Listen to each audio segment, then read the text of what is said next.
What's going on? This is Mr. Opinionated coming to you today to talk a little bit about expectations expectations and leadership. On yesterday, a vacation Bible school started, and I am the assistant in the class for teenagers, and the topic is talent and your talents. Basically, things that you're good at, that you've been blessed with, and one of the individuals we talked about was Abraham and how he was obedient and how he was a leader. Because the book gave an example of a young man that was a teen, and he was a leader, and he started as a volunteer at his father's job business, and he excelled to become actually getting hired for a paid position. So one of my questions to the students was what type of things do you expect of leaders? So we asked them to throw out some words. Of course, some people threw out trust, some people threw out experience, some people threw out honesty, and things of that nature. A lot of them all things that we typically throw up when we talk about leadership and our expectations of what we want them to do. And we wrote our list on the board. Then I think we got about 8 things. Then we asked the question, okay, how many of you are all of these things? No hands went up. So 8 things on the board. So I mean, nobody's perfect. Um, so none of the people in the classroom were all of the things. Okay, let's say, how about 7? How many of you have 7 of these attributes that you expect other people to have?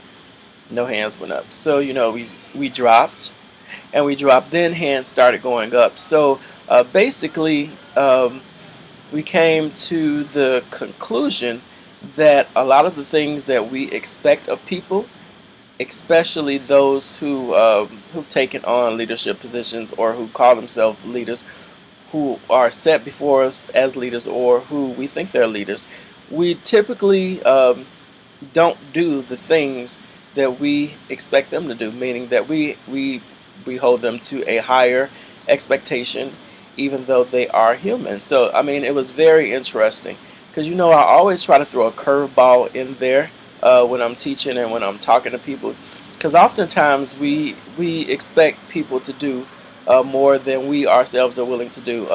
And I guess a good example is that Michael Jordan. Many of you have seen, in the news that he's donated this $2 million. He said, I can no longer remain silent about, the killings in the community and police shootings and things of that nature. And so a lot of people are, starting to say, it's about time he said something. He's making money on all these shoes and yada yada yada and things like that. And of course, some people in there, what about Oprah? And she has her billions. And of course, we heard about the ladies in the WNBA that actually were fined for wearing these shirts in support of Black Lives Matter, and the fines were eventually rescinded, which is wonderful.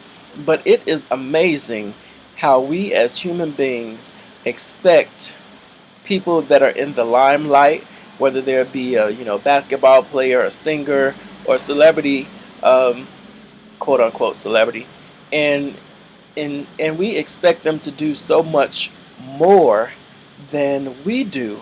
Um, when some of us sit on blocks that are littered with garbage and filth, and we won't even go clean up our curb. So we expect people to come into our communities to clean up, to clean the people that are selling drugs out, to fix all the issues, and we ourselves, who are there every day, simply will not get out there and do some things. So I'm like, that's kind of hypocritical.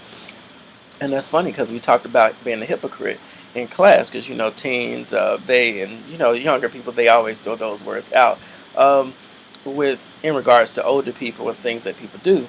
And so as I went through some examples, and we also came to find out that a lot of them were hypocritical. So I was like, well, you all often call older people hypocritical, so welcome to the club, because you're a hypocrite. And they didn't like that, because then I was trying to get them to understand um, how we easily judge people and how we expect things of people that just like I said earlier that we won't do.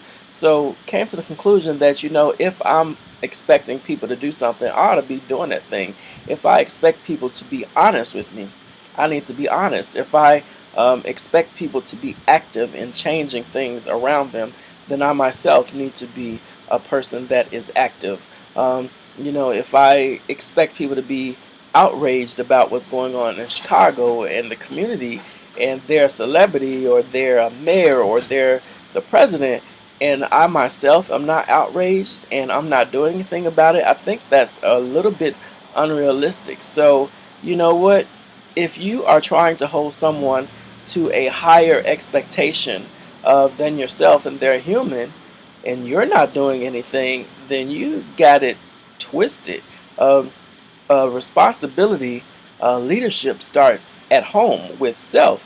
So if you yourself are not holding yourself to a higher bar, um, I don't think it's realistic for you to expect someone else to do it. I mean, we have things like, teachers and government officials and preachers and celebrities, singers, because, we use the term that, to whom much is given, much is expected. And that's right. That's absolutely right. That also does not mean necessarily material things. Who much material things are given, because a lot of us have been given a lot of gifts. A lot of us have been given a lot of things that we can do, that we have knowledge about, and a lot is expected of us as well because we know those things or we have those connections. So you know what? Just wrapping up this video, um, all I gotta say is don't ask someone to do something that you are not willing to do yourself, or don't expect someone to do something that you're not going to do yourself. Leadership starts at home, um, and it starts internally. So we just cannot continue to think that people are going to fix our communities, that people are going to fix our schools, that people are going to fix our families, if we ourselves are not going to start, at least initiate those things and ask for support. So that's my message for today.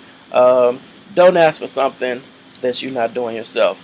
Peace out. Follow me on all social media at Mr. Opinionated. That's MrOpinyonated.com.